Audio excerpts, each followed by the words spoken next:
Good afternoon, everyone. I am here to say that we've had an important victory.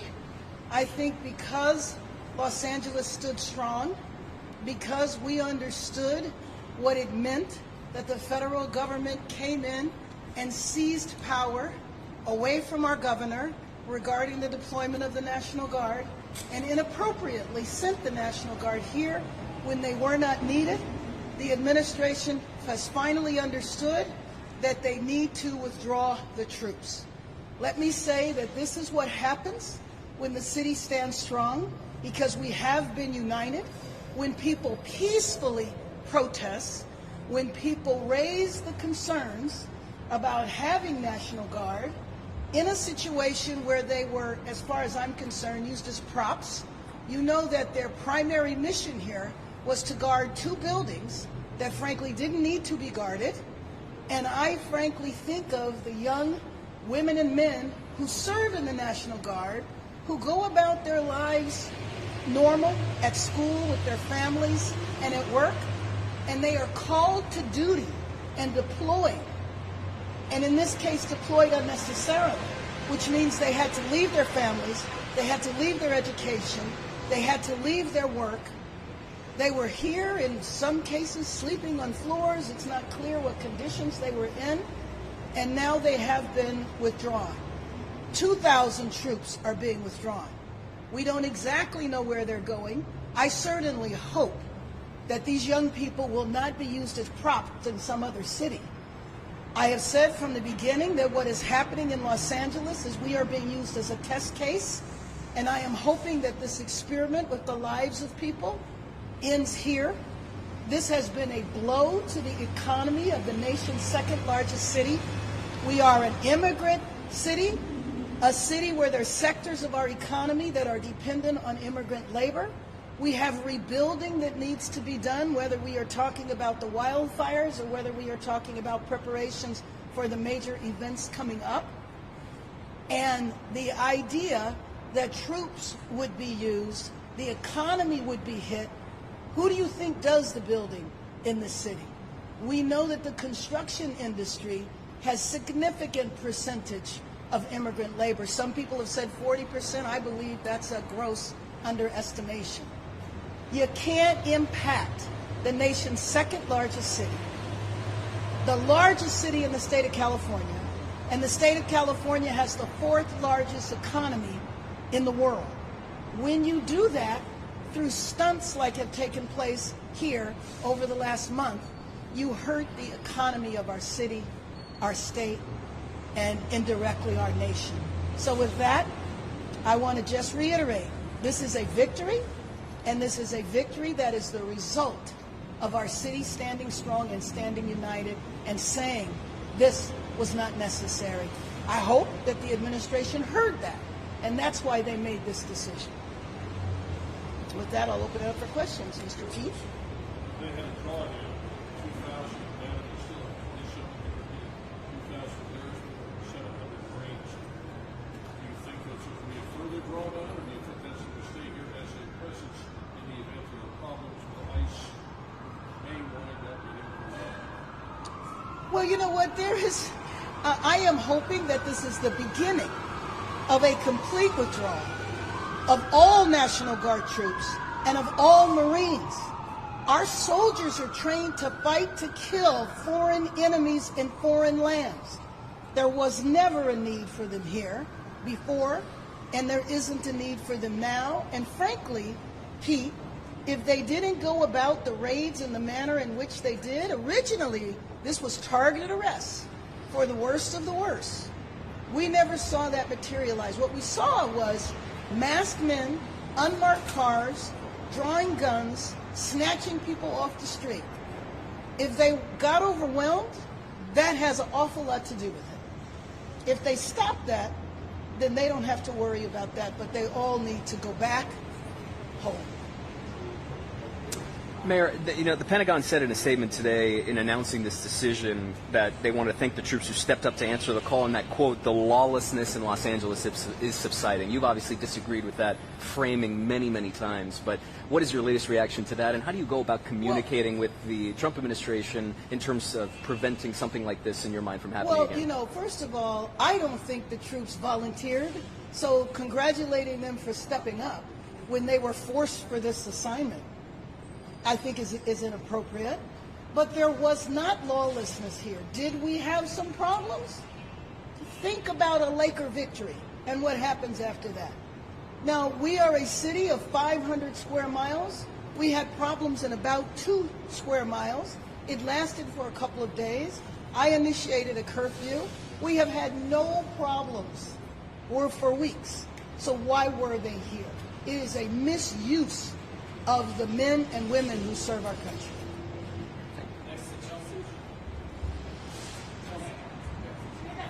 How has this impacted relations with the immigrant community here in Los Angeles? How has the president's changed the way that you want to communicate? Well, I think it's left the immigrant community terrorized, fearful, hiding at home, afraid to go out.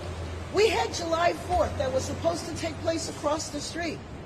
Our city's #1 celebration for the anniversary of our nation that had to be canceled. Why did we cancel it? We canceled it because we were trying to protect Angelenos from their federal government. Let that sink in. We needed to protect people from another branch of our government. Now I'm hoping that people will come out from the woodwork, that people will feel that they can leave their homes and go back to work, that the restaurants that were on the verge of closing will now be able to be maintained, that the 4,000 independent businesses in the garment district will come alive again because it's been a ghost town. This has taken a real hit on our economy. When there were raids near Altadena, when there were raids on the west side at the Home Depot, we need to rebuild both of those communities. And I think that I'm hoping that the people that do construction work will continue on, because the rebuilding in the Palisades has been going along fine, months and months ahead of previous fires in other locations. We need that to continue. Tim and then Tim from KBC. Mayor, LA won its recent court hearing that prevents how ICE can target their raids. The Trump administration is appealing that.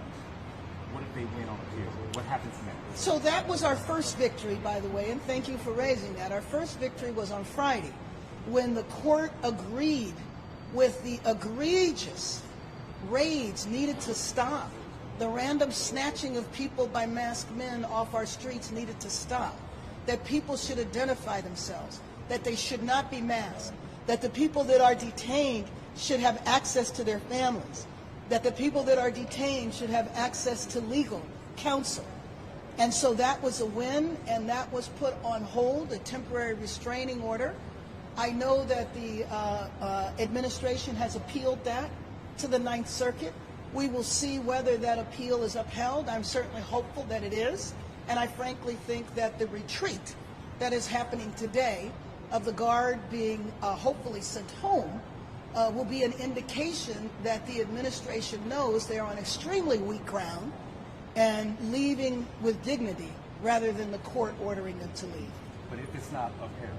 If it's not upheld, that means that they could go back to business as usual, which is the snatching of people off the street. But once again, I am hopeful that what is happening today, the retreat of 2,000 troops, will be an indication that the administration will not continue the random seizure of people. I mean, you heard Mr. Holman, who said that there was a variety of criteria that they were using to detain people. One was their physical appearance. Just think about that.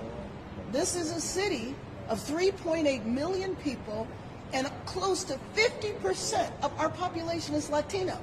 So that means that 50% of the city is suspect. That is called racial profiling, and that was one of the bases of the lawsuit that led to the temporary restraining order. Is it possible to withdraw troops, or at least draw down, whatever? There's also response to the president changing the rules for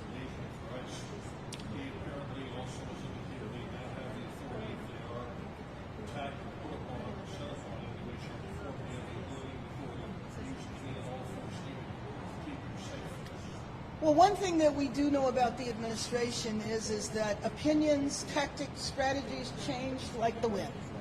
And that's actually chilling what you just said, because the implication of that means that if they feel that they're threatened, that they can use those weapons that they draw. Somebody had a ring of fire rocks about the size of their head.